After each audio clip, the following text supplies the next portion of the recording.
Salut et bienvenue, c'est la rentrée de Politicon. Dans ce nouvel épisode de Dédicto, on va parler d'un philosophe et économiste plutôt inclassable, Amartya Sen, qui propose une théorie originale pour résoudre le problème des inégalités sociales.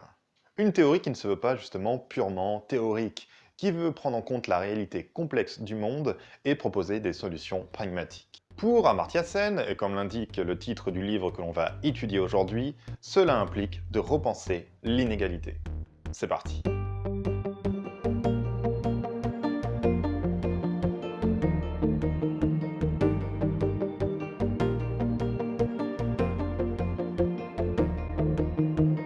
Amartya Sen est donc un philosophe et économiste majeur dans la philosophie politique contemporaine qui a profondément rebattu les cartes du débat autour de la question de la justice sociale. Spécialiste de la théorie du choix social et de l'économie du développement, Amartya Sen est aussi connu pour avoir aidé à conceptualiser l'indice de développement humain utilisé par l'ONU. Sa trajectoire intellectuelle, comme il l'écrit d'ailleurs dans un de ses livres qui synthétise particulièrement bien sa pensée, l'idée de justice, est marqué par des philosophes divers et hétéroclites comme Karl Marx, Adam Smith, Condorcet ou encore John Stuart Mill. Si Amartya Sen est considéré comme un économiste inclassable, c'est parce que bien qu'il utilise des outils de la théorie dominante en économie, la théorie néoclassique, il s'oppose à l'idée de cette théorie selon laquelle l'individu est un individu égoïste et rationnel qui cherche à maximiser ses intérêts.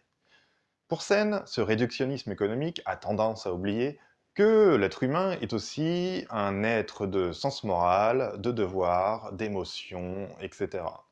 Et c'est quelque chose qui d'ailleurs n'est pas très éloigné de la pensée d'Adam Smith, contrairement à ce qu'on croit souvent, mais on aura l'occasion d'y revenir. En ce qui concerne donc sa théorie de la justice sociale, Sen veut partir de la réalité complexe et concrète de la société et des individus plutôt que d'une théorie complètement abstraite et formelle que l'on chercherait à appliquer sur cette réalité justement. Dans l'ouvrage qui nous intéresse, Sen a pour ambition de définir à nouveau frais de quoi on parle quand on parle d'inégalité et donc d'égalité.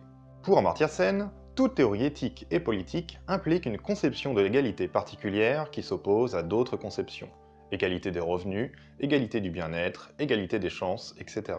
Même le libertarianisme, dont on a parlé dans l'épisode 3 de Politicon, et qui se distingue par une défense radicale de la liberté individuelle, postule une conception de l'égalité, celle d'un droit absolu à une liberté sans interférence. Mais Sen renvoie dos à dos partisans de la liberté et partisans de l'égalité, puisqu'au final, ces deux dimensions sont toujours intrinsèquement liées. Égalité de liberté et liberté d'user de l'égalité de quelque chose. Toute théorie éthique et politique qui considère tous les êtres humains de manière égale est donc pour Sen égalitariste. Ces théories ne s'opposent que sur la question de ce qu'il faut égaliser. Si les oppositions peuvent être si fortes, dit Sen, comme entre les marxistes et les libertariens par exemple, c'est parce que les êtres humains sont foncièrement différents. Que l'on parle de milieux socio-économiques et culturels, ou encore de capacités intellectuelles et physiques. Pour Sen, chaque théorie de la justice place une focale sur une variable de l'égalité, comme on l'a vu. Or, étant donné la diversité des individus, chaque variable focale, chaque égalité de quelque chose, renferme des difficultés et s'oppose à d'autres types d'égalité. L'égalité des chances, par exemple, peut impliquer des inégalités de revenus. Sen va alors construire une conception de l'égalité qui soit une liberté concrète. Égalité et liberté vont alors ensemble de manière presque fusionnelle. Mais quelle est donc l'égalité que Sen veut mettre en avant? Admettons une égalité des revenus. Sen nous dit que cette égalité ne peut permettre à tous les individus de parvenir à un certain niveau de bien-être et d'accomplissement. Avec un revenu égal, et l'on est souvent loin de cette situation, un homme et une femme enceinte ne vont pas pouvoir pareillement profiter de leurs ressources. Dans une société dans laquelle le soin des enfants est traditionnellement dévolu aux femmes, une égalité des revenus ne sera certainement pas suffisante pour garantir aux femmes de poursuivre leur objectif autant que les hommes. La division sexuelle des tâches dans la société, le sexisme en général, le racisme, les discriminations fondées sur les différences entre les humains, l'âge, l'orientation sexuelle, etc., mais aussi l'existence de divers handicaps, impliquent qu'une égalité fondée sur les ressources seule sera au final inégalitaire en termes d'accomplissement véritable. Ce que Sen propose alors, c'est de penser à ce qu'une personne dans une société peut véritablement accomplir. Pour cela, il distingue l'accomplissement, qui est ce que l'on souhaite réaliser dans notre vie, Et enfin, la liberté d'accomplir, qui renvoie à la possibilité réelle, effective, de faire ce que l'on veut réaliser. Il définit ensuite le bien-être. C'est la qualité d'une vie dans laquelle prennent place des fonctionnements, qui sont l'ensemble des biens et valeurs propres à une société et culture donnée. Il y a des fonctionnements basiques, comme être en bonne santé, être bien nourri, être bien logé, et d'autres plus complexes et plus divers selon les individus et les groupes sociaux. Participer à la vie politique, se cultiver, etc. Mais ça ne veut pas donner davantage de précision, puisque les fonctionnements désirables dépendront du contexte géographique, social, historique, etc. Bref, en donnant un revenu égal à tous, une personne, en raison de ses différences avec les autres, n'aura pas toujours les mêmes opportunités de réaliser ses fonctionnements, et donc de vivre la vie qu'il souhaiterait vivre. Repenser les inégalités, c'est alors repenser la pauvreté. Et la pauvreté ne peut être réduite à un manque de ressources économiques. Elle n'est en tout cas pas que cela. Être pauvre, pour Sen, c'est être en incapacité de transformer ses ressources en liberté réelle d'accomplir ses fonctionnements. Ce qu'il s'agit alors d'égaliser, c'est des capacités, des capabilités, pour reprendre la traduction du terme anglais capabilities. Sen veut donc une égalité des capabilités. La capacité, c'est la liberté concrète de pouvoir accomplir quelque chose, de transformer un bien économique ou encore un droit en fonctionnement concret. On peut donner le droit de vote à tout le monde, encore faut-il s'assurer que les handicapés, par exemple, puissent accéder au bureau de vote. On peut imaginer encore d'autres situations, dans lesquelles deux individus disposent des mêmes ressources et des mêmes droits, mais qui, du fait de leurs différences, de discrimination raciale, sexiste, etc., de leur emplacement sur un territoire plus ou moins favorisé, et bien d'autres facteurs, ne pourront concrétiser leur liberté d'accomplir ce qu'ils souhaitent faire, de leurs ressources ou de leurs droits. Amartya Sen distingue également l'utilité et la capacité. Pour la philosophie utilitariste, il s'agit de maximiser l'utilité, c'est-à-dire la quantité de bonheur réduite à un ratio entre plaisir et peine. Dans ce cadre, ce qui permet d'augmenter l'utilité importe peu. Ce qui compte au final, c'est la maximisation de la satisfaction. Et pour Sen, c'est faire peu de cas des autres aspects de la vie humaine qui ne sont pas réductibles au plaisir. On peut vouloir accomplir des choses non en vue du bonheur ou du plaisir, mais pour d'autres raisons plus profondes et toujours plus complexes. Sen prend aussi en compte les situations de domination intériorisées par les individus qui vont par autocensure réduire leurs désirs et leurs choix de vie. Ce que Bourdieu, dans un autre style et champ intellectuel bien sûr, appelle la violence symbolique. En ce sens, l'utilitarisme qui mesure la quantité de bonheur global peut considérer comme juste la satisfaction des plus démunis qui sont socialement enclins à se contenter de peu.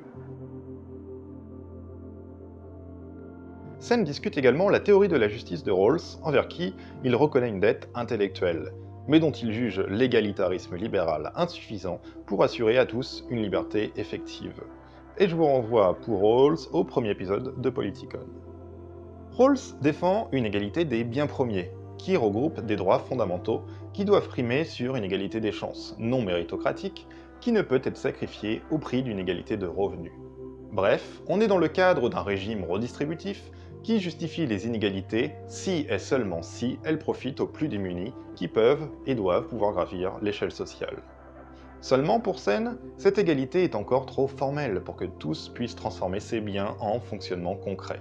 La société rawlsienne implique des individus semblables qui peuvent avoir des opportunités. Pour Sen, Rawls oublie que chacun n'est en fait pas égal dans la transformation de ses opportunités en capacité effective d'accomplir des fonctionnements. Comme Sen l'écrit, un handicapé peut avoir bien plus de biens premiers au sens de Rawls qu'un autre, mais moins de capacités. Dans les pays riches aussi, les plus pauvres ont moins de ressources, mais cela est souvent couplé à moins de capacités en raison d'une santé physique et morale plus fragile, d'une ghettoisation, d'un mépris social, etc. Il faut donc prendre en compte à chaque fois le contexte social et celui propre à chaque individu pour créer de véritables capacités. Mais comment dès lors mesurer les capacités dans une société complexe? Sen précise qu'il peut exister des incomplétudes dans la comparaison des capacités des individus entre eux, ainsi que dans la mise en ordre de celles-ci pour déterminer des priorités. Cela peut être dû à un manque d'information, puisqu'évidemment on ne peut pas tout connaître dans la société, ni tout connaître des individus, mais aussi à une mauvaise conceptualisation d'un des facteurs de l'inégalité. Cette incomplétude renvoie d'ailleurs à des difficultés soulevées par la théorie du choix social. Mais cela n'est pas forcément un problème pour Sen, il faut pouvoir être pragmatique et se contenter de ce que l'on a déjà plutôt que de ne rien faire du tout. Pour Sen, il s'agit d'entrer directement dans le concret, plutôt que de continuer à chercher la théorie de la justice parfaite et idéale. Et comme il le dit dans l'idée de justice, cela implique de laisser place à une démocratie véritable, fondée sur la discussion entre les citoyens, afin de trouver des consensus pragmatiques. Et ces consensus doivent évidemment aboutir à la production des plus grandes capacités pour tous. N'hésitez pas à donner votre avis sur les tests de scène dans les commentaires, sur ce livre. N'hésitez pas non plus à partager la vidéo si elle vous a plu, ou si vous pensez qu'elle pourrait intéresser d'autres personnes. C'est vraiment le meilleur moyen de développer la chaîne. N'hésitez pas à vous abonner si ce n'est pas déjà fait, ni non plus à activer cette fameuse petite cloche. C'est pas mal pour, voilà, pour pouvoir voir toutes les vidéos. Mettez un petit pouce bleu aussi parce que c'est bien pour l'algorithme de YouTube, c'est-à-dire que voilà, ça ira dans les recommandations. La vidéo aura sans doute plus de vues de cette manière et c'est bien quand elle est un peu plus vue. Ça c'est tous les petits trucs habituels. Donc abonnement, pouce bleu. Évidemment, un gros merci pour les tipeurs. Vous pouvez me soutenir sur Tipeee d'ailleurs, si ça vous dit. Pas d'obligation, mais ça fait toujours plaisir et ça permet de soutenir la chaîne et de financer aussi un peu de matériel comme ce nouveau micro-cravate. En attendant la prochaine vidéo, comme d'habitude, portez-vous bien, à la prochaine.